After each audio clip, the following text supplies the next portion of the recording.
Welcome to this class. My name is Italma, and I will be your instructor.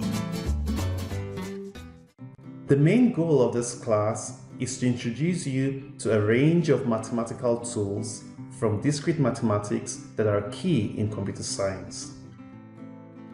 In this first lecture, we're going to go through the course administration, what CSC1500 is all about. We'll take a quick look at the course syllabus and the Blackboard contents. So let's take a look at the course administration. Please just shoot me an email should you want to come to see me in person. My email address is italma.italma@wayne.edu. In this class, for our office hours, we're going to make use of the Blackboard collaboration, and this is by appointment, so you should send me an email should you want us to. So in this class, to be 11 homeworks, and you also have 3 examinations. So the homework is very important. It is the best way for you to learn the course materials. Homework should be handed in the class, and ensure that you do not submit your homeworks late. And late submission will not be accepted in this class. So more details on the homework policy will be found in, so please do ensure that you read your course syllabus. The textbook we will be using in this course is a Discrete Mathematics and its Applications by Kenneth H. Rosen. So this class is basically about discrete mathematics. Why is it computer science? And these are the things you're going to learn through the course of the class, and we'll focus more on the mathematical techniques for discrete mathematics. So this class is about life. Life consists of continuous variables. Numbers are either continuous or discrete, and the same applies to colors. With modern computers, various things are approximated, which means they are digitized. We will focus on discrete variables, how discrete variables are used, processed, and applied. So the topics to be discussed are all in the course syllabus. I will give an overview of a few topics here. So on the first class, we're going to look at set theory. This is a branch of mathematical that studies sets, which informally are collections of objects, and have a good overview of set theory in the class. Also, logic is one of the topics that we will be covering. What does all this mean? How does this actually work? Not to worry, we'll find out in the class. How do you communicate with computers? So signals from the mouse are based on location, your mouse. The pictures are based on pixels, and discrete mathematics are basically integers. So we'll be dealing mostly with integers, ones and zeros, and for processing we'll use operators like your addition, subtraction, division, multiplication, or the modulus operators, or sometimes called the remainder operator. We'll take a look at that. And you would also explore how to convert algebraic expressions to logic circuits. So I hope you already have a background in electrical circuits theory, but if you don't have that, that's very much fine. We will consider what the logic circuit does with the input based on the different ways of processing, such as simulating a Christmas light. The other topic we would cover is algorithms. You should already know what an algorithm is because you've taken CSC 1100.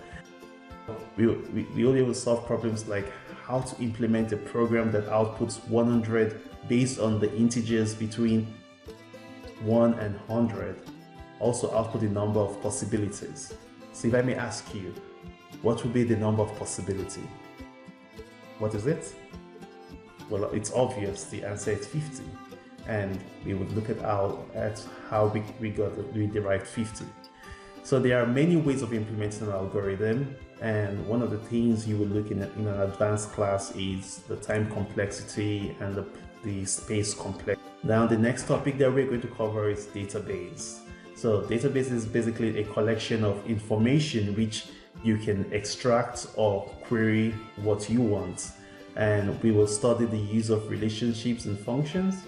When I talk about relationships, I'm not referring to boyfriend, girlfriend relationships.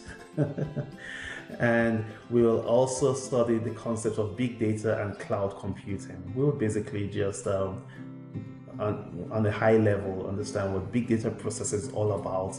As regards big data, I will introduce you to a platform called the high performance computing cluster systems, which you can use to extract or query what you want. So we're going to look at this wonderful system which is designed for processing big data. And the next topic we're going to cover is formal proofs. So these are parts and more of the topics we will explore. You will also explore how to write statements rigorously, how to read and write theorems, lemmas, etc., and how to write rigorous proofs.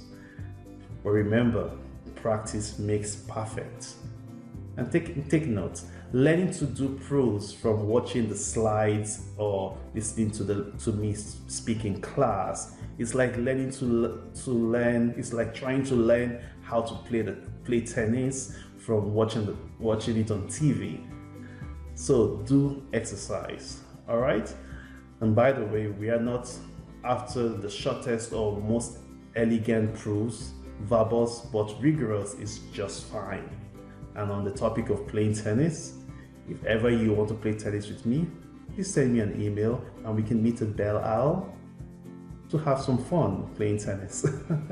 All right, so the other topic we're going to cover is probability and counting. There are various applications of probability which are used in machine learning, data mining, robotics, image analysis, natural language processing, and many others. Well, we'll look at why probability is really important and also counting. And also we'll look a bit on Bayesian reasoning, Bayes rule. And then the other topics we're going to cover is matrices, graphs, and networks. Now, matrix is very important for computer scientists, and also graphs. And these graphs can be represented as matrix, basically. So graphs are a bunch of nodes and nodes connected by lines, or sometimes called edges. Graphs are applied in distribution problems, routing problems, maximum flow problems, telephone, and of course the internet. So networked or linked structures are ubiquitous. Examples range from the World Wide Web, large social networks such as the network of friends on Facebook, or even a neurological network of the brain. Some of you might want to venture into neuroscience, machine learning, so you deal a lot with the use of graph. On the topic of graph, we will also look at the application of coloring problems to determine how to color this map so that no two adjacent regions have the same color. And this is a very fun topic. You would enjoy it. We would explore various representations of graphs. We'll look at how to find the minimum path through a graph, and also an example of graph coloring is the scheduling of final exams, say in Wayne State University, such that no student has two exams at the same time. Now, how can we create such a schedule where there are no conflict exams for a student at the same time? Now we can use the graph coloring problem to solve this problem. And an example is here. For example, given seven courses based on this graph the number of possible time periods to ensure no student has two exams at the same time is 4. And to understand what this graph is all about, you can read the descriptions here. A vertex corresponds to a course. An edge between two vertices denotes that there is at least one common student in the course they represent, and each time slot for a final exam is represented by a different color. We are going to explore this in great detail, and you would enjoy this topic so much. So we'll also look at the traveling salesman problem. This is a problem which is discussed in artificial intelligence. It's a very nice topic, and we'll also explore the minimum spanning tree. We will explore dynamic programming to find the minimum or shortest path of a network. This is a fun topic, and I look forward to it. So that's it about the course administration, goals, objectives. So next, let's look at the Blackboard content. And please do read through the grading policies and everything in the syllabus. If you have any question, I would appreciate that you contact me, and you have my contact details. So do ensure you take note of my contact details and send me an email when the need arises, when the need is greatest. So as your instructor, I'm basically here to help you succeed. Anytime you need assistance, please do not hesitate to contact me.